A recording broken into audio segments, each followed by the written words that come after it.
4. celiņā. Tikko, kā jau minēja Latvijas rekordists Jānis Deivis Dzirkals sūta skūpstus. Fantastisks atbalsts arī Jānim.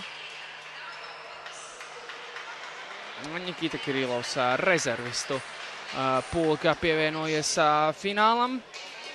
2. celiņā Julijs Bačkolis un 1. celiņā Jegors Korobkovs. Protams, lielākā intriga, vai Jānim Deivim Dzirkalim izdosies ne tikai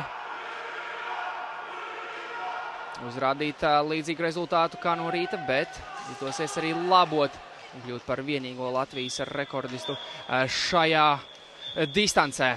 Dāmas un kungi, 50 metri brīvais stils A fināls. Viss baseins gaida Latvijas rekordu.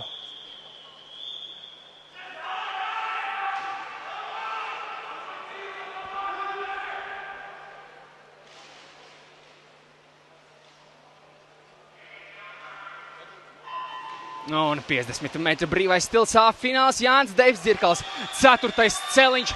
No rīta neviena ielpa no viņa. Fantastiski veids atkal Jānis Dzirkals, 50 kraulu. Nu, šobrīd arī es esmu piecēlies kājās. Vairs tikai 10 metri atlikuši, un kāds būs rezultāts viņam finišā. Tūlītās, ja, un 22,68. Jauns Latvijas rekords. Jānis Deivis Dzirkals fantastiski veids visu distances daļu. Protams, šeit arī redzamas emocijas. Jāni, kā tā ir fantastiska. Mēs visi apsveicam Jāni Deivi Dzirkali. Šobrīd Ķīpsalas peldbaseins uguņo.